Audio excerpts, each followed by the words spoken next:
track, yeah.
What is there to fear?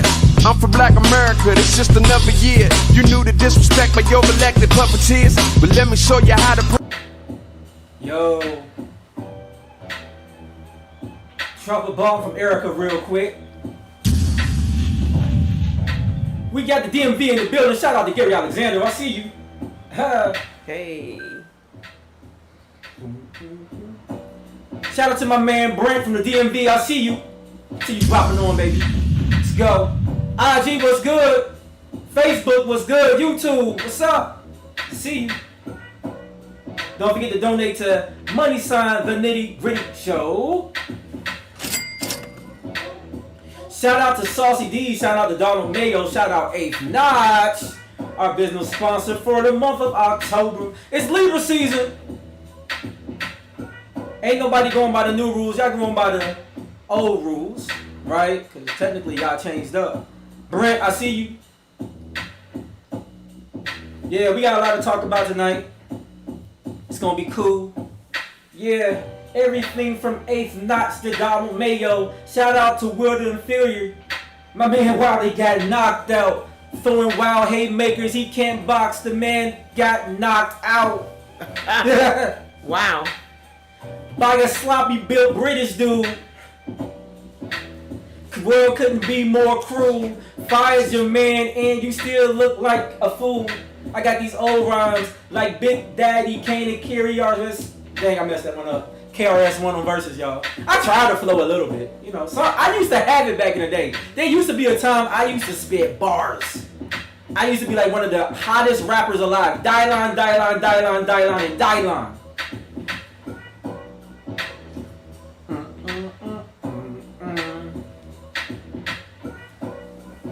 Allowing some more people to get logged in. But yeah, no, we do got a lot to talk about tonight. Tonight, title of the show, if you saw it, is Say What You Want. It's your First Amendment right? Right? We're gonna find out. Gonna find out. Gonna find out. Yeah. Can you really say what you want to say? Nicole, I see you in the building. The DMV is definitely in the building. Shout out to Clarksville, Tennessee in the building. Can you really say what you want? Like, do you really say what you want? Is there no recourse to your actions? Is the government really backing you up? About to find out tonight. Hey! Once again, shout out to 8th Notch. That's our sponsor for the evening. Shout out to Saucy D's. All of that good stuff. Tonight we're going to have a pretty cool show. Got a lot to discuss, so we about to go ahead and dig into it. Let's get a little mood music in the background, and let's talk it out. Look, it's your boy Jay DeCosta. It is your girl Kat. And together we are the Nitty Gritty. So it is October 10th, right? We are alive and well. It's a long weekend. Some people are still calling it Columbus Day. I refer to it as Indigenous Peoples Day. So that's how we rolling on the Nitty Gritty Show. Once again, we are going to be talking about the First Amendment. That's why we titled the show Say What You Want. And this is really spun on by the controversy following the aftermath of The Closer. I thought was a hilarious special by Dave Chappelle on Netflix. About Daphne? Wasn't that The Closer? Yeah. So, it's I thought it was good. I think sometimes people don't hear the whole message, but we're going to talk about freedom of speech, and we're going to really break it down. Y'all know me, I like to bring up the facts. So yeah, people have opinions, and everybody got one of those, but I like to go to our good old government constitution to pull some facts and just to help keep some things in mind as people are having this debate, right? So we're going to do that. But before we get to that, we got some current news. And once again, 8th Notch. You can follow them on IG at 8TH-Notch, 8th Notch. You can find them at The 8th Notch on Facebook. And also, you can go to www.8THNotch.shop. Get you some of that Saucy D sauce. It's amazing, y'all. I'm trying to tell you, it goes good on salads. It goes good on, instead of barbecue sauce, maybe you want to add a little twang. You go, it's got multiple use cases. It's good. If you're in the LA area, go check them out at 3500 Wilshire Boulevard, Suite 200. You can go to eat at the 8th Notch store. They got great food. Once again, shout out to Donald Mayo doing your thing out there in LA. I see you, baby. So on to some current news. I was trying to rap a little earlier, but my raps didn't go so well tonight. Yo, Chris, I see you. Shout out to KC. So we were talking about Wilder versus Fury. If anybody knows me personally, you was on my stream, on my personal streams last night. Y'all know I was going off. I was so upset by the performance by Wilder. And at the end of the day, Tyson earned it, right? He's a better boxer. I know some people bringing up the fact that they felt like the count was a little slow in the 4th round when he knocked him down twice. But despite that, as I told many people, if his skills was right, he would have continued to knock him down, right? And he couldn't do that because he only has a sluggish chance of knocking the Bama down. So, he needs to work on his skills. I don't know where his career goes from here because obviously it's I forgot the Russian guy. I'm gonna butcher his name, but who beat Anthony Joshua. It's really between him and Tyson Fury now, who's going to become, the heavyweight title champion of the world. I mean, it's technically Tyson Fury because he has the WBC belt, but Oversek, or however you say his name, he has a bunch of belts himself. So we'll see where it goes. Nicole said, "Why is everything happening simultaneously? Like the cargo blocked from docking, can't find food you normally get, and so many vacant jobs. What's going on?" Supply chain is an issue. That's part of the current news. Supply chain. I'm letting people know. And what does your wife do? And I got such a smart wife, y'all. So she already went on Amazon. She already went on Amazon, and we already secured a few items just to make sure we're good. We didn't overload on things, but we were cautious enough to know what's a little bit extra for us look like, so that way if things get scarce, you have it. Food is getting scarce. Food costs. Shout out to Big Ron, over there in Mocha Kava Cafe out there in Laurel. He was talking about the cost of gloves and things that they need just to serve a restaurant. Mayonnaise, simple items have gone through the roof. I think he said something like gloves that used to be $20 for a whole pack are now as high as $50. So, you know, for a restaurant, you're still trying to serve food at a cost that people can afford. But how do you do that when the supplies you need are crazy and through the roof? So, well, I just want to just tell everybody who's watching us, take heed. We are telling you, we are hearing that there is going to be an issue when it comes to supplies.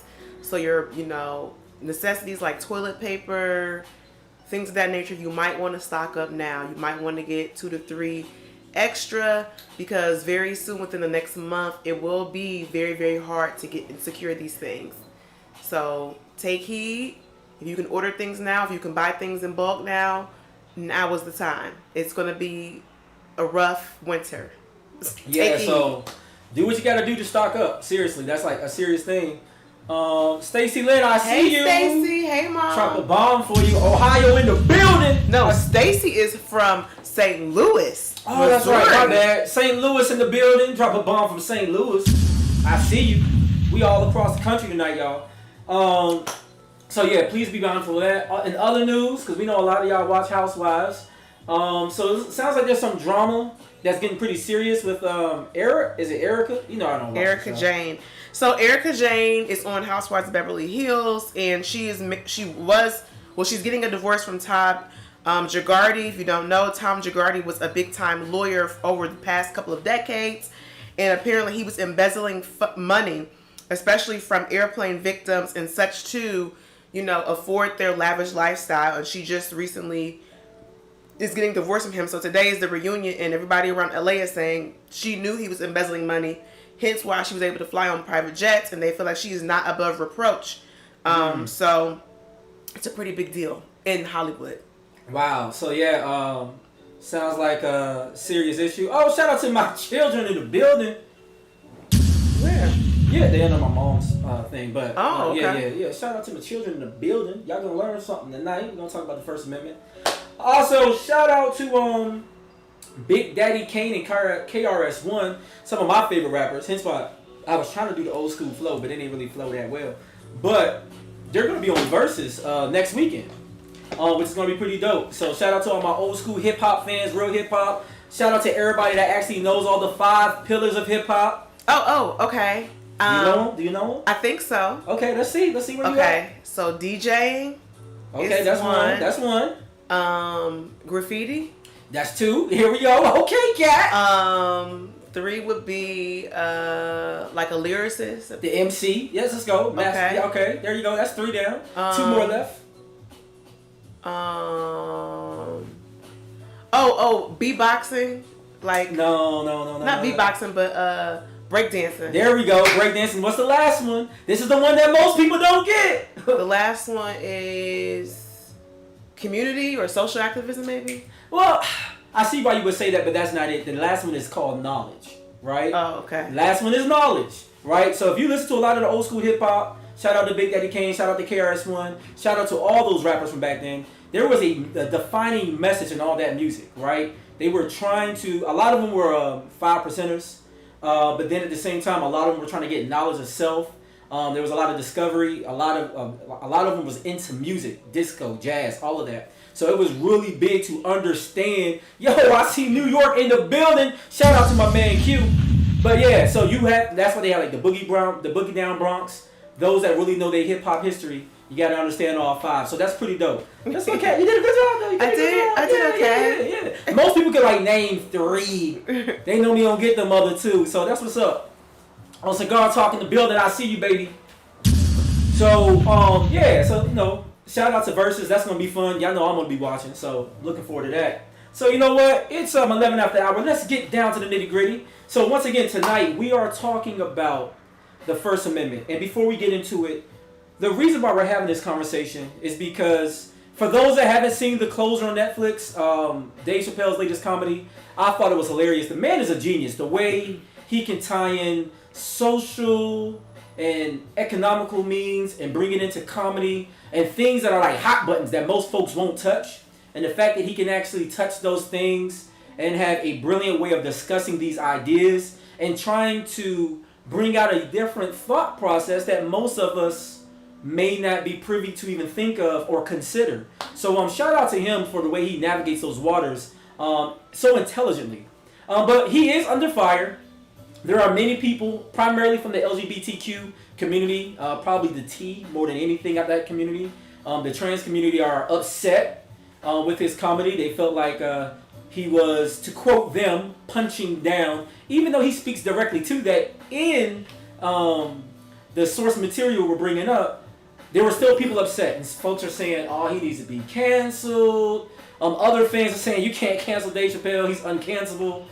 There's some people now having these arguments about the freedom of speech conversation, and all things are protected under the First Amendment, and there's all this controversy.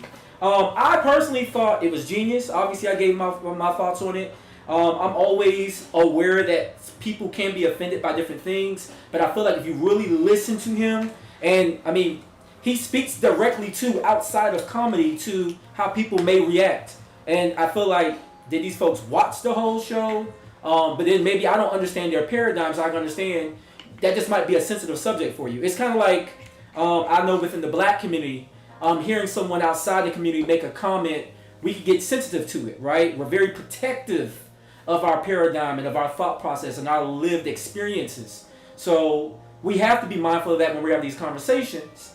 But when we start having the issue of freedom of speech, and people start applying that to now the church and what they're saying, and it seems like only certain communities get to voice their whole opinion, where do we draw the line? Well, the good thing in the Constitution and the First Amendment, we actually can kind of find these defining lines pretty easily, right? So when people start making opinions, it's like, well, no, there's a source material you can refer back to as to how we should probably navigate these waters, these interesting times, right? So let's talk about it.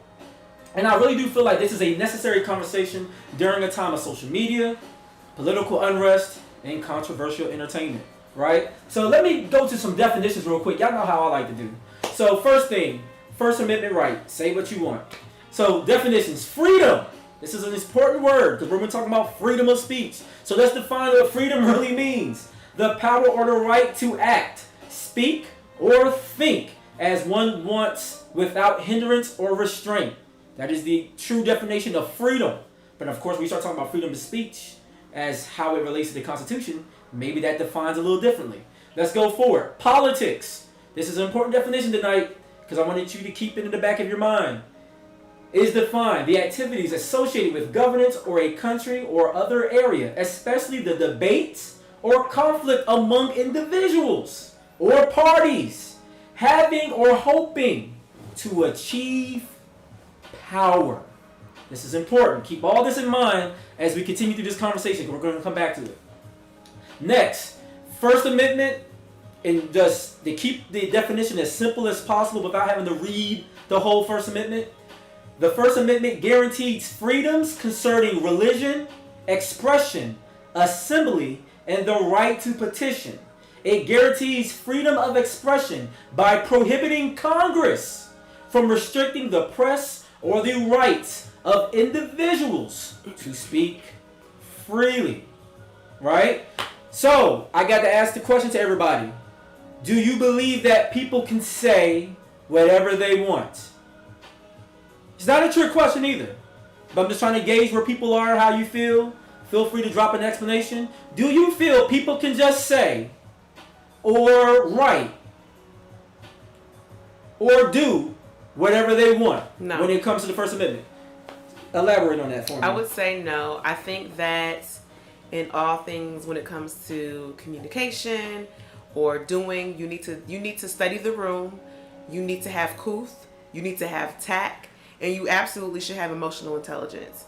So by having those things, you would be cognizant on how you, things that should be kitchen table talk versus public talks. So for example, behind the camera, me and Juan clown.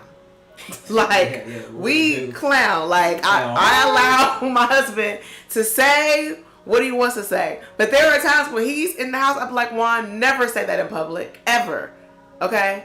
Because there is a thing called kitchen table talk. You can have kitchen table talk. You can clown, say what you want to with your significant other or people close to you. But when you are in mixed company, you have to act like you have some sense and have emotional intelligence. Therefore, you might not speak all of your truth, or you might not say all of your thoughts. And that's biblical. The word of God says only a fool utters his whole mind, right? So you have to be mindful of your audience, right? And or at least be aware of the repercussions of said thing. Shout out to Dave Chappelle, because he even said, like, this is gonna be the last time I do a special for a while. He was cognizant of that fact that what I say is not gonna make everybody feel good. Chris had a comment, right? Yeah, Chris says if it infringes upon people's freedom, you don't have the right to do so. He said if it infringes on someone's freedom, you don't have the right to do so. Okay, I see where he's coming from that. Any other? Let me see. And then even Mamie was saying the Bible says only a fool speaks everything on his mind. Facts, right? Herman said, "Hey Katrina, truth. Thanks for reining my son in. Yeah, she does a good job keeping me from going crazy, y'all. Like, you know, like a brother gets to stay employed at least thanks to my wife. So, yeah, even on the Nitty Gritty show, there's some people be like, yo, man, I just wish you just went for it the way you do when we're playing the game or when we're in this setting. And trust me, it's like, I know y'all want me to go there. It would be entertaining. I'm telling you, the Nitty Gritty show, I would have Kevin Samuel numbers. If I was saying some of the stuff we say in private, we would definitely have Kevin Samuel numbers. But so I like my job. So Stacy says on IG, she agrees. Assessing the room is important because words can leave lasting impact. Tone and intention matter. Yes, tone does matter. You know, we've had several conversations about tone, right? Yes, tone matters. Another comment. I think this might be. Is this my uncle? Or is this one of your friends? The Legend 805. Oh no, that's my man D. Shout out Devastation in the building. Okay, I see you, baby. Comedy is only truly offensive when it's true. 25 years from now, it'll be considered genius. Look at Richard Pryor and George Carlin. Yeah, those are celebrated comedians that always push the envelope and weren't afraid to be fearless in the things they would attack. Chris said, through the lens of comedy. We have to be responsible with you have to be responsible with your freedom. Freedom comes with responsibility. It does. And the thing is, you don't want to purposely offend someone, right? Because I think that, so there are two type of mindset that you have when you're communicating. You have the communication where, because you love someone, you say things in a sensitive manner. You understand that you want them to be receptive to whatever you are speaking, whether it's speaking truth to power. And then you have people who use words for harm. They know that if I say this thing, it's going to trigger you. It's going to hit below the belt. That is what you don't want to do. And then, you know, there's also the part of you that might be ignorant to a certain community or ignorant to a certain topic. So when you're saying something, you don't mean to be offensive, but you might be because you're not really clued in. That happens often with, you know, black social issues, you know, when people are like, oh, I didn't know that blackface for Halloween was offensive. I would hope now that you would know that when you want to do a black character or a black person, you don't have to do blackface. You can just dress as he or she. So, yes, I do think that you should be careful with what you're saying. I do think comedy is a different space that allows you to be truthful, maybe more so than any other space. Interesting thoughts, right? So let's talk about it from a legal standpoint, because people are calling into the law, you know, to pressure certain agendas wherever you fall on that dividing line or multiple dividing lines. So y'all know me, gotta bring it back to some of the facts and all that, right? And then Nicole brings out a good point. She says, so other groups can joke about black people and act like black women for fun. I had to get Mario Death. Yes, a lot of groups do act like us. You have another comment on IG. And then I'm going to get to some stats here. Sorry, the comment is, we are talking about comedy. I don't understand why a comedian is placed on a higher pedestal as a guideline for social behavior. That's funny in its own right. So yeah, interesting, right? So let's talk about speech and the freedom of speech, because everybody's like, you know, say what you want. Well, you will be surprised to find out that not all speech is protected. The Supreme Court has called the few exceptions to the First Amendment well-defined and narrowly limited. They include obscenity, defamation, fraud, incitement, true threats, and speech integral to already criminal conduct, right? So I know a lot of us think like, man, you can say whatever the heck you want to. Nah, it's not technically true. Matter of fact, the First Amendment is actually really designed from the government doing things that try to deny your speech, but no one else, right? Let me read that one more time. The First Amendment protects you from the government doing things that try to deny your speech, but no one else. So, if you say things that are political, right? And that's why they say political speech has the greatest protection under the First Amendment. The reason why they created this, think about our founding fathers and where they were coming from. England, right? That was a monarchy. Back then, the king had you thrown in jail, killed, or whatever. A prince, a sultan, these various other forms of government. You said something disparaging about that government or about those people, and automatically it could lead to your death, right? That kings were able to exercise in some way absolute rule. So when this idea of America was being formed, they wanted to create a space where you had freedom of speech, meaning freedom to say, I don't like what the government is doing. Because at the time, when they're looking at King John and King Richard, you couldn't say what you wanted to about these people. You end up dead. And now that we're trying to pull away from that system and create this thing called America, we wanted to protect the idea that you can say things about your government. You can say, I don't agree with the way things are going. You can say, and this relates to our conversation last week about CRT or critical race theory, you can say America's not so great, right? You can make those comments. And if the job were to fire you for that comment because you made something that was overtly political, you would be able to have a case with the Supreme Court to say, I shouldn't be fired for this because I'm making a political statement, right? Also, if you are an employee of government, it gives you even more freedom to say what you want about the government because the government can't then fire you. Now, private companies, this law doesn't protect you from private companies. So once again, you could be making a political statement. You could be making any kind of statement. But it doesn't mean that if you work for Amazon delivering packages, Amazon won't therein fire you for what you said because they're a private company. But you can work for USPS and actually be greater protected because now you're a government employee, and if they fire you for speaking your mind, that's like the government trying to intervene with what you have to say. Yes, it gets a little sticky. It's not just so black and white like we thought it was. Let me see some comments. Herman Altar, shout out to Clarksville, Tennessee. He said, with freedom of speech, you must understand that we are all going to have consequences to what we say and what is said, etc., etc. Good, for bad, or indifferent. True. I think we have some comments from IG. Shout out to IG. Yeah. So Chris says, there are examples of people who have been allowed to say whatever and the consequences have been catastrophic when unchecked. Look at Trump and Hitler. Well, yeah, because Trump was removed from Twitter, right?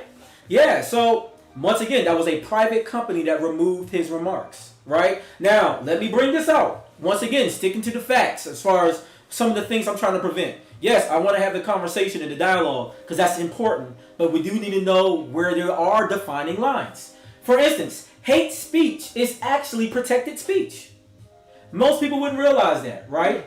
Matter of fact, if you were to go to Brandenburg versus Ohio in 1968, there was a Ku Klux Klan member.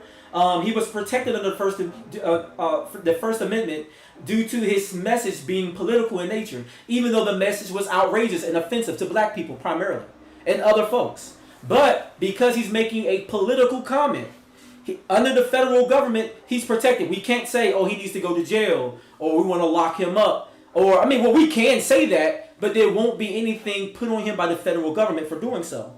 Even when it comes to symbolism, right? Burning a flag. You don't go to jail for burning a flag. As outrageous as that sound hearing it, right? Because that's symbolic speech. And it's political. You're burning a flag because you don't agree with something that's going on. Now, we know that's not in good taste. And on a private sector front, you're probably going to lose your job. You're probably going to be met with some kind of adversity if you do it. So, use your freedom considerably, right? Because there may be repercussions to how other people may exercise their freedom. So if I'm a private company, it's like, oh, okay, you want to say the N-word? hey, that's on you, man. Do what you do. But you don't work here anymore. Or on the other side, you want to burn the flag, you want to say this about police? Well, you know what? I don't have to keep you employed here either. Depending on where that company's leaders stand, on either side of the aisle, therein may lie the consequences. Chris also said, however, no matter which side of the political spectrum, people must be held accountable. So essentially, it sounds like everybody's agreeing that you shouldn't just say what you want. You should think about what you're saying. Definitely. But so when we're talking about Dave Chappelle, the question I have for everybody who has watched the comedy special is, did Dave Chappelle go too far, or was what he was saying essential in order to get a bigger message across?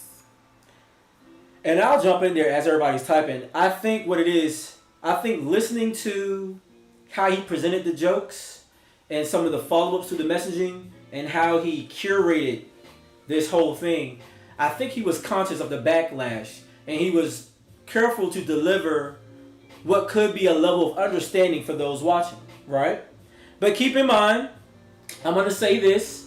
We live in a world where everybody wants you to cancel this person, and we want the government to shut this person down. We're looking at the BET Awards, the MTV Awards, and all these other award shows. We're like, there's too much twerking, there's too much booty, right? It's too much sexual this and sexual that. It's too much this. My kids are watching. Well, one thing you can control, one freedom you have, is freedom of remote. You can change the channel.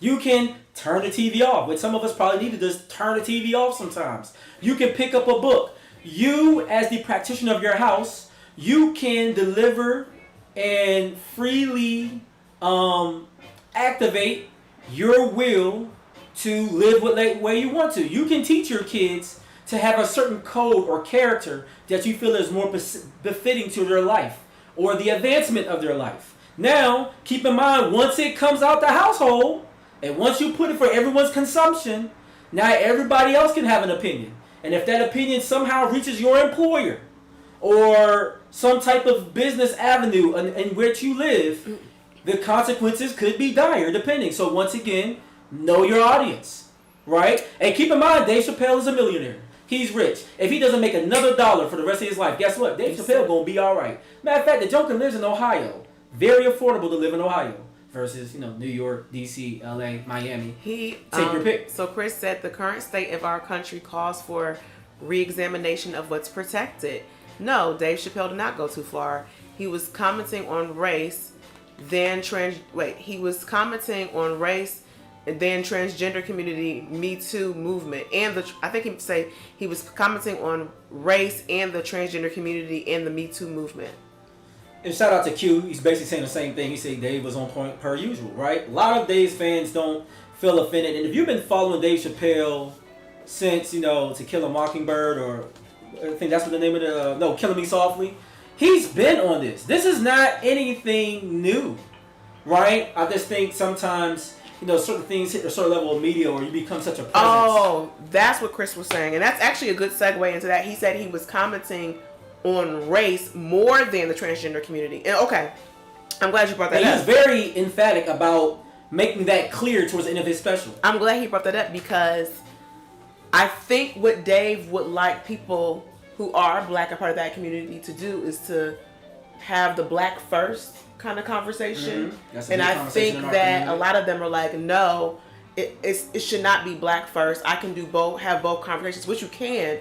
But I think what it comes down to is before you ever say you are a part of anything, the first thing, meaning I don't have to identify as black. I am already identify as black when I walk into the room because you can see the color of my skin. I'm a chocolate woman. There's no way around it.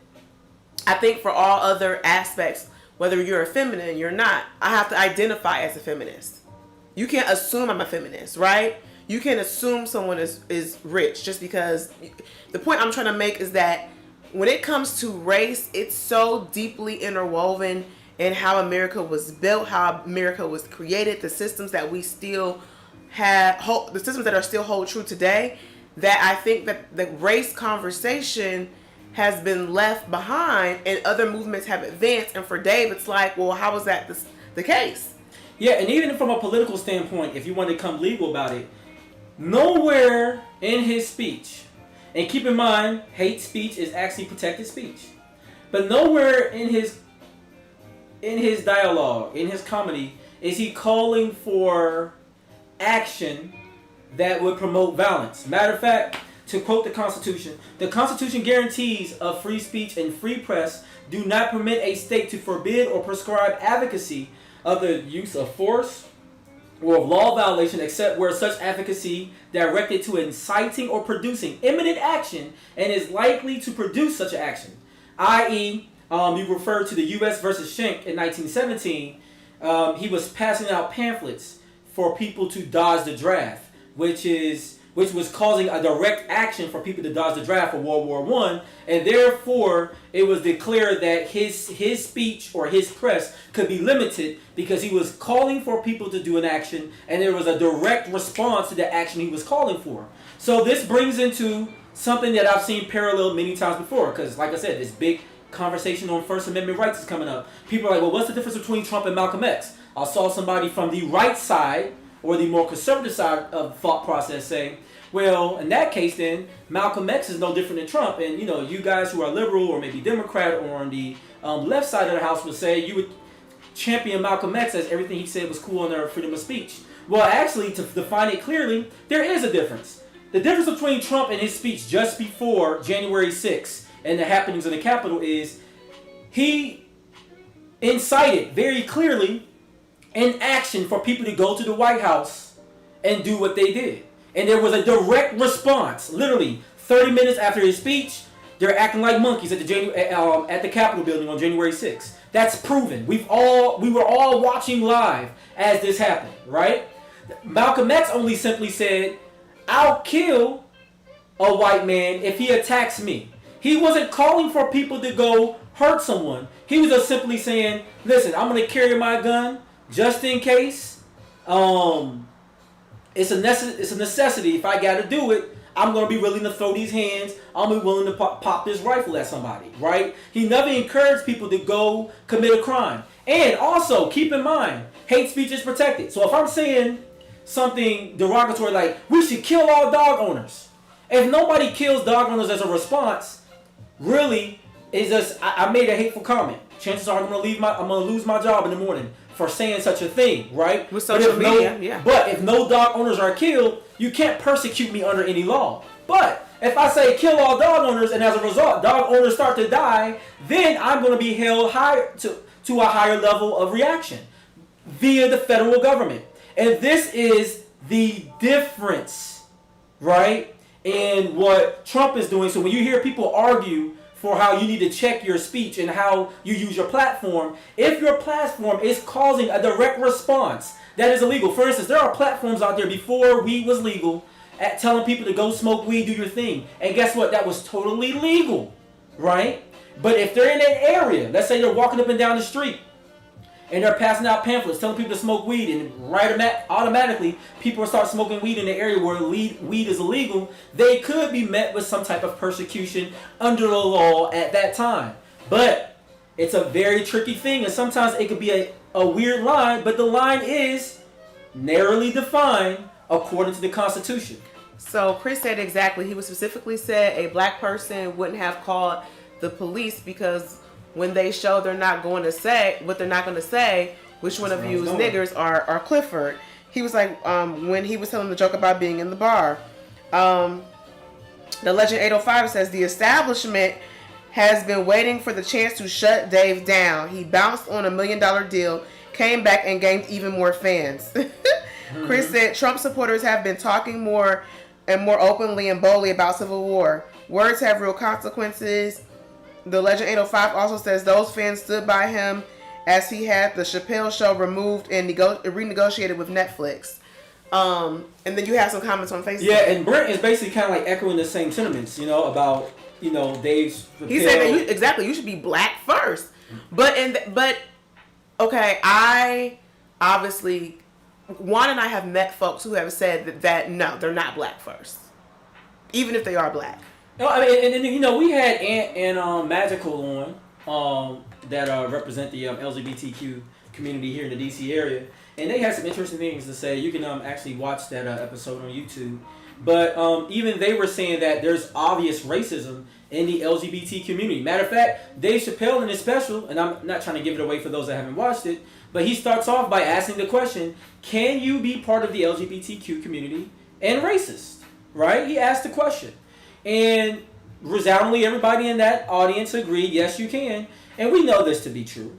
And we've seen it, being here in DC, DC has a huge LGBTQ presence, a lot of advocacy and everything for that group of people that want to be an ally or ascribe to being a part of that community. But one thing I've witnessed living here in DC is that there's way more money being used for white members of the LGBTQ than the black members. So then a conversation we see a lot in our community is, well, I get it, you know, you're trying to love who you want to love and you want to express yourself in that way, but we can't ignore the obvious racism baked into it.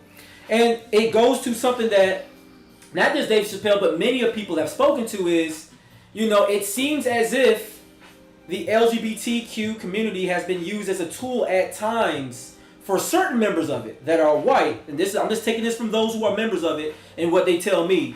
I don't have a dog in the fight because I'm not part of the community. But from what they say is they feel as though it's like it was created so that certain white folks at times can be now a minority. And they feel like their minorityship is greater than black or greater than being indigenous or greater than being Latin versus saying I'm equal partner to what you're going through. They try to say that no, my struggling is worse. I think, and I think that becomes an issue for folks who are black, who have an obvious written history of what racism and marginalization and systematic racism has meant for them and their black skin, versus someone who can technically chameleon their way through, if they want to, society without necessarily being called on something you can't hide, like the color of my skin. And that's so Chris said they are delusional about what matters most in this country. And as a black woman, I feel I can in some ways somewhat relate, maybe not 100%, but with us having like the double dichotomy of being a woman and being black, I'm sure they probably feel the same way, you know, being gay or identify as being queer, identify as being transgender, you got that, and then you're black. So that's like, you know, it's a tough dichotomy to try to navigate in our with societal standards here in America.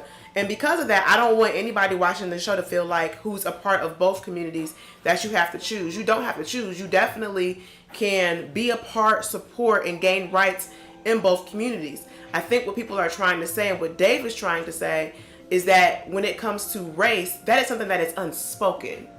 You don't have to say, I'm with this community. You don't have to say, I identify as, because the reality is from the time that we can remember about our inception here in the United States of America, you were told where you would drink water, colored and white, because you don't have to say anything. It's an unspoken rule. By looking at you, I have the power to still have advantages in a system that I know that you don't benefit from.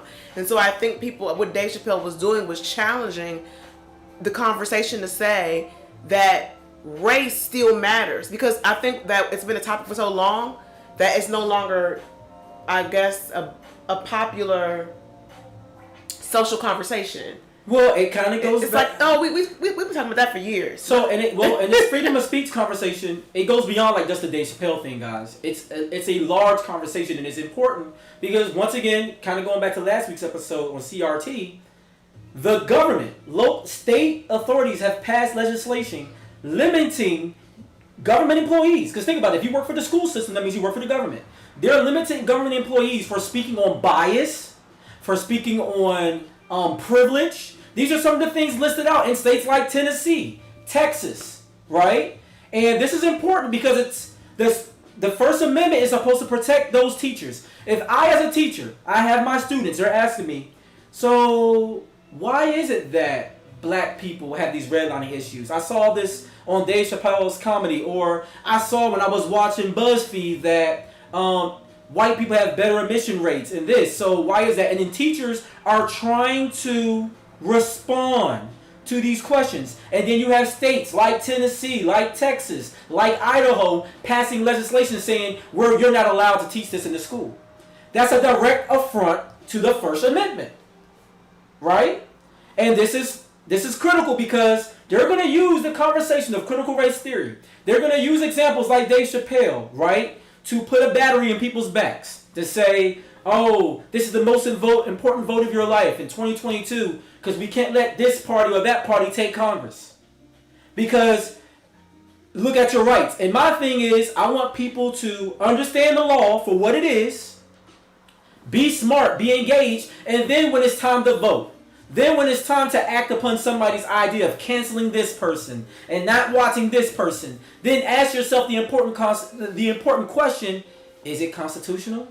Is this infringing on someone's right? Even if you don't agree with it. You got to then ask yourself the right question, well, legally, does he have the right? And that's when we have to understand how things work. To be involved in politics, you don't just have to vote.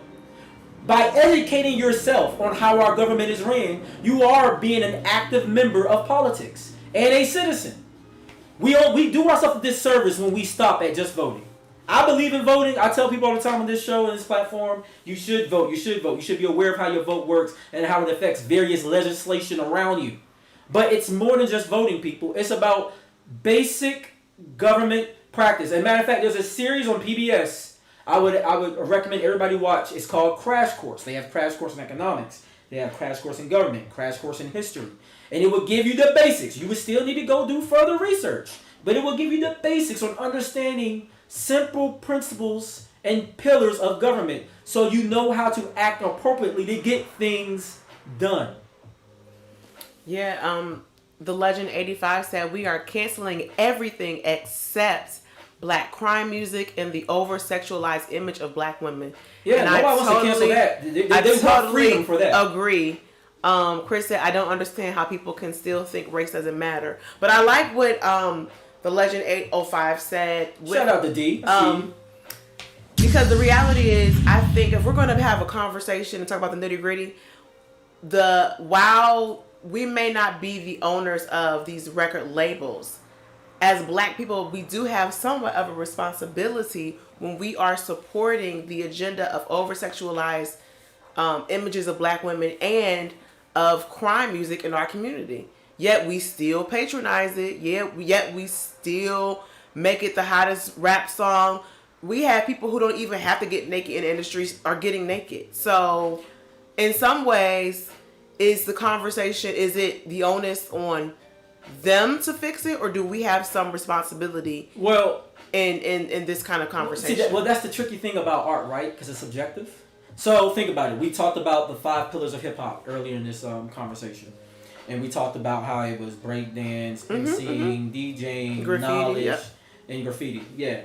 And people who early saw Furious 5, talk about, it's like the jungle sometimes. I try to wonder how I keep from going under. And people that saw what NWA had to say about their life in Compton, straight out of Compton.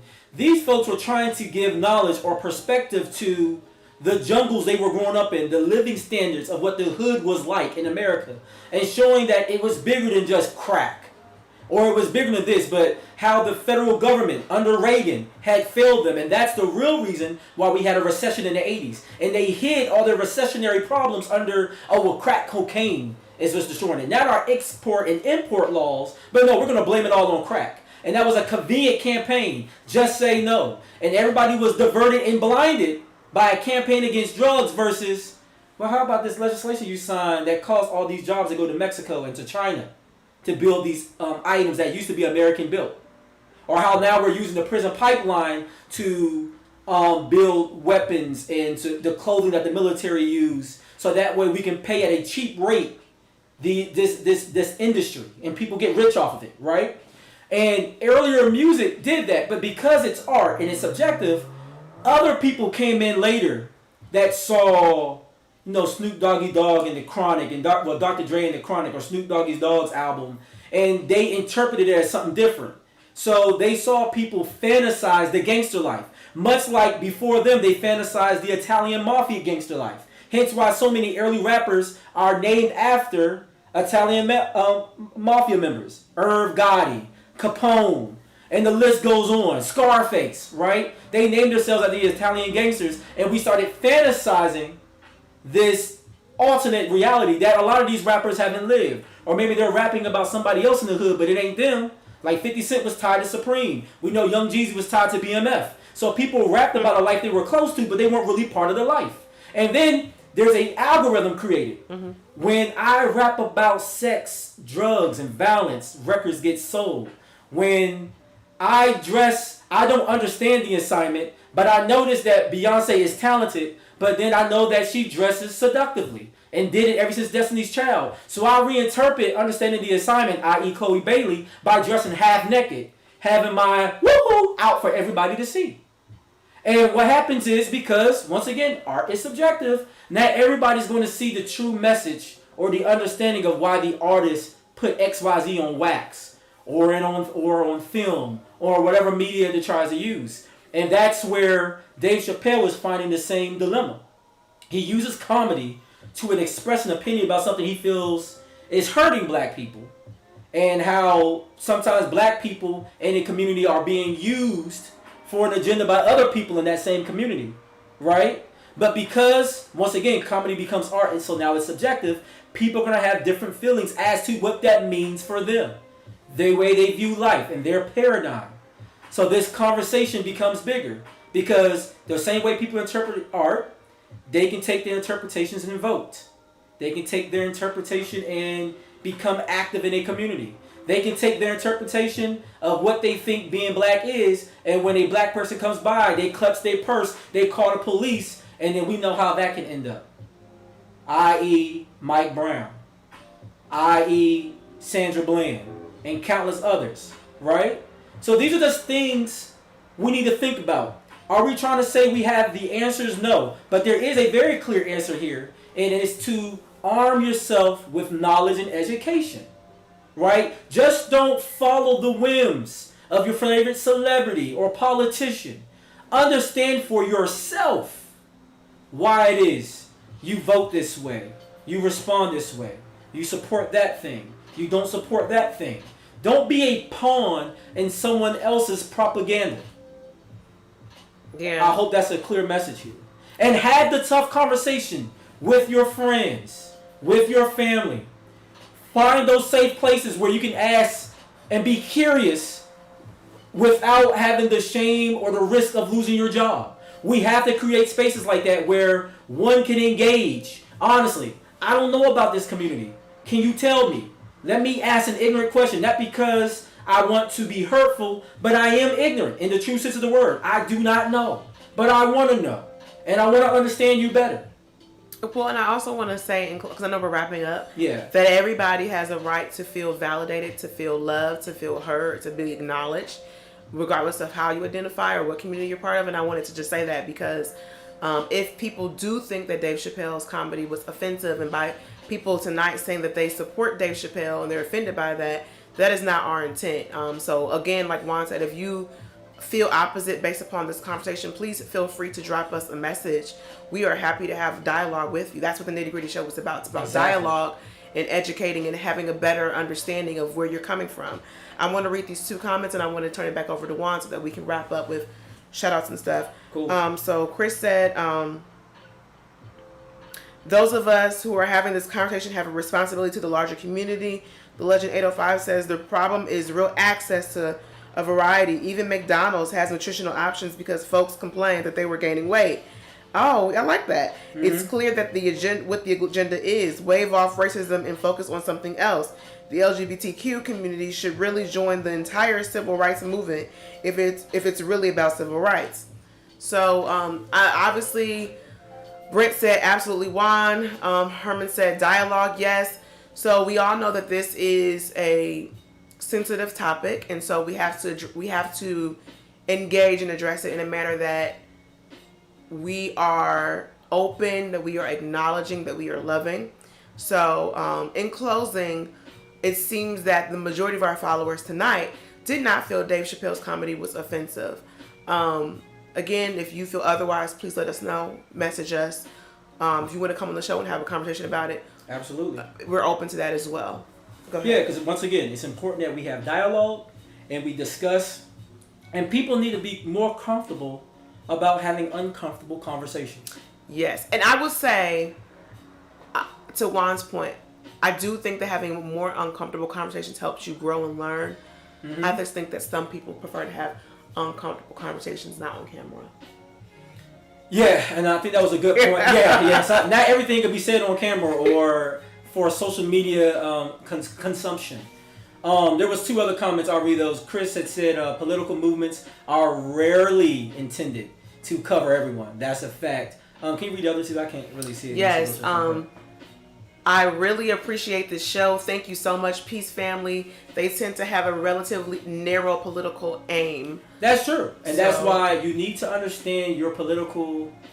What is your political agenda for your family? Start there. Start personally. Before, like I said, you allow someone to put a battery in back and energize you on the way off a cliff. Because that may not be your whole truth. So before you get behind somebody, maybe understand something for yourself versus embracing someone else's agenda. All right. So anyways, let's change the groove up. No, let me throw a little instrument in the background. Yeah, when that joint drop, everybody gonna do the little. You can do it. You can sing. You know what I'm saying? I don't think I'm on the. I don't know. I think I'm messing up. Well, no, that's because when they do the instrumental, sometimes it's not in the same key. That's what it is. It's in the wrong key. Yeah, I like this joint. Y'all know the joint. I can't play the actual song because they'll clip my video. You're looking for your friend, the one that never hit you, never called you again. Remember when he told you he was about the Benjamins? No, that's not the lyrics. I thought it was. Okay. No, man. I was about to rap that whole thing too. All right, anyways, let's go on to some shout outs. Shout out once again, 8 Knots. Yo, shout out to DC Shop. They're going to be on the Elliott Show here in the DC area. That's going to be dope. That's a syndicated show across the nation. Shout out to Grant Thompson and his family. We actually bought a DC Shop pie yesterday. So good. It was amazing. Amazing. Simply amazing. Still a slice left for one. And I'm about to eat that joint as soon as we done with the show. So we got some birthdays. Shout out to my man Prince, Audris. Shout out Deanna DaCosta. Shout out Lucia Tyler. Shout out Lemon Poindexter. Shout out to Michael Taraji. Shout out to my girl Sienna Matthew. Shout out to Frank Washington. Shout out to Nashada Gibson. Shout out to Lamont Gilroy. Shout out to Tiffany Jones, Deidre Taylor, Charlene Highsmith, Tony Rollins. Shout out to our cousin Tiffany Smith. Shout out to the First Lady of Kingdom Fellowship, Shauna Watley. Shout out to my man CJ Berry. Shout out to Janae Mix. Shout out to Real Pridgeon. Also, shout out to Wanda Costa Sr. Shout out to Dr. Chris Hawkins. Shout out to your brother Chris Hawkins. Yes, those are 2 separate people. On birthdays the same day. Birthdays the same day, but still family. That's still cousins, right? Yeah. Shout out to and last but definitely not least, shout out to my pops Herman Alto. 59 years young. You look good. I tell you, listen, y'all, he gets up every morning. About at the crack of dawn, like 5 or 6 o'clock, gets on the treadmill, does like 3, 4, 5 miles. The man still knocking out push-ups, cut the grass without getting tired. I tell you, man, you're my hero. So happy birthday to you. If there was any birthdays we missed, let me know. Also, we got 3 anniversaries / weddings we want to celebrate. First of all, shout out to Kelvin and Ariel Young on their nuptials yesterday. Shout out to my people. Shout out to Dave and Lynn Hill, 22 years of marriage. And last but definitely not least, shout out to my best friend Jerome and his wife Sandra Scott on 15 years of marriage. Their anniversary is actually the same day as my father's birthday, October 7th. So every year I remember, I think they're celebrating 15 years of marriage this year. You guys deserve it. And be blessed. Look, shout out to everybody that watched the show today. Don't forget our sponsor, 8th Notch. Also, help the Nitty Gritty Show out. Go to www.squadlocker.com. In the search, type in The Nitty Gritty Show. You got to type in the whole thing like a Tribe Called Quest. The Nitty Gritty Show. And don't forget, money sign, The Nitty Gritty Show. You see it right there in the comments. Support the Cash App, donate 50 cents, 75 cents, $1. Shoot, if you really balling $100, we take them big. Everybody donated $1 Sunday. We might be able to get more cool merch. Yeah, more cool merch. Do out more prizes during game night. Next weekend we will be doing game night because we'll be coming in from out of town. So we won't have a lot of to prep to do anything significant for a show as far as a conversation. But we will do. Plane gets here in time, right? Yeah. Yeah. So we will be doing a show. It might be just me. Katrina might be like, I need a break. But anyways, we will have a show next Sunday. We'll be doing another game night. We'll be doing Black Card Revoked. So make sure you tune in for that. And we'll be doing some other black trivia in the process. So look, that's the show. It's your boy Jay DeCosta. It's your girl Katniss. And together we are the Nitty Gritty. We out, y'all. Be blessed.